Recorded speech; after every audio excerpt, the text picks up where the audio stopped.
Assalamualaikum warahmatullahi wabarakatuh. Pada kesempatan ini saya akan membacakan sebuah kisah Juraij si ahli ibadah.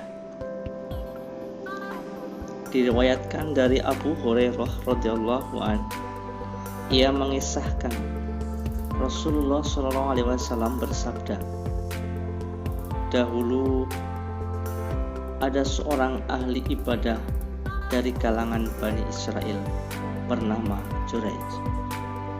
Setiap hari ia menyepi di sebuah kuil peribadatannya.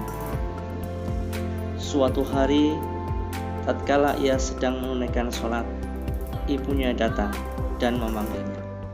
Wahai Juraij, kemarilah. Mendengar panggilan ibunya, Juraij pun menjadi bimbang dan bertanya dalam hati, ya Rabbi, manakah yang aku dahulukan, ibuku atau sholatku? Akhirnya ia memilih untuk tetap meneruskan sholat dan ibunya pergi meninggalkannya. Keesokan harinya, sang ibu kembali mendatanginya dan memanggilnya. Juraij, kemarilah.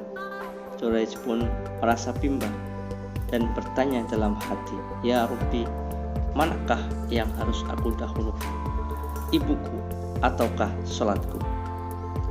Akhirnya ia tetap memilih untuk meneruskan sholat dan membiarkan ibunya pergi meninggalkannya. Lusanya si ibu mendatangi lagi dan memanggilnya. Juraij, kemarilah. Juraij pun merasa bimbang dan bertanya dalam hati, ya Rabbi, manakah yang aku dahulukan, ibuku ataukah sholatku? Akhirnya ia memilih meneruskan sholatnya. Si ibu merasa tersinggung dan berdoa, ya Allah, janganlah engkau memanggilnya keharibaanmu kecuali setelah dia dipermalukan oleh wanita pelacur. Sementara itu, ketenaran Juraij dalam kesalehan dan ibadahnya telah tersebar di kalangan orang-orang Bani Israel, dan mereka sering menyebut-nyebutnya dalam percakapan mereka. Suatu ketika, ada seorang wanita pelacur berparas cantik berkata kepada orang-orang Bani Israel, jika kalian mengizinkan, aku bisa menjatuhkan nama baiknya, menguji keimanannya. Kemudian wanita pelacur itu pergi ke tempat Juraij. Ia mencoba merayu dengan segala cara, namun Juraij tidak terpengaruh sedikit pun oleh rayuan wanita itu. Setelah gagal merayunya, pelacur itu lalu menemui seorang pengembala yang kebetulan lewat di jalan menuju ke arah kuil tempat peribadatan Juraij. Pelacur itu menyerahkan diri kepada si gembala dan berzina dengannya. Beberapa waktu kemudian, wanita pelacur itu hamil dan melahirkan anak. Setelah kelahiran anaknya itu, ia berkata kepada orang-orang Bani Israel, anak yang aku bawa ini adalah hasil hubunganku dengan Juraij. Mendengar ucapannya, orang-orang Bani Israel kemudian menggerebek Juraij dan menyeretnya turun dari tempat peribadatannya. Mereka meruntuhkan kuil sehingga rata dengan tanah dan memukul Juraij bertubi-tubi.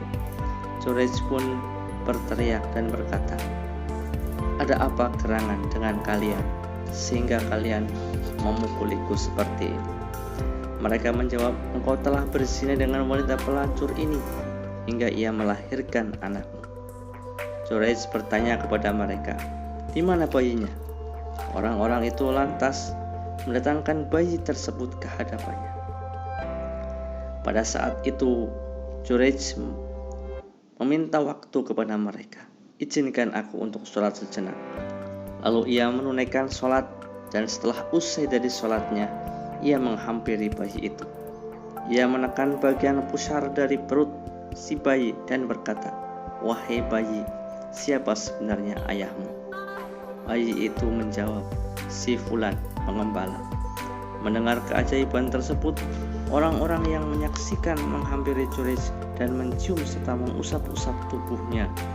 Mereka meminta maaf dan berjanji, kami akan membangun kembali untukmu kuil peribadatan dari emas. Namun Quraisy menolak tawaran mereka. Tidak perlu, dirikanlah kuil peribadatanku ini dengan tanah sebagaimana semula.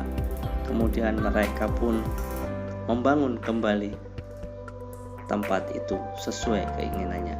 Hadis riwayat Al-Bukhari dan Muslim. Sekian, terima kasih. Wassalamualaikum warahmatullahi wabarakatuh.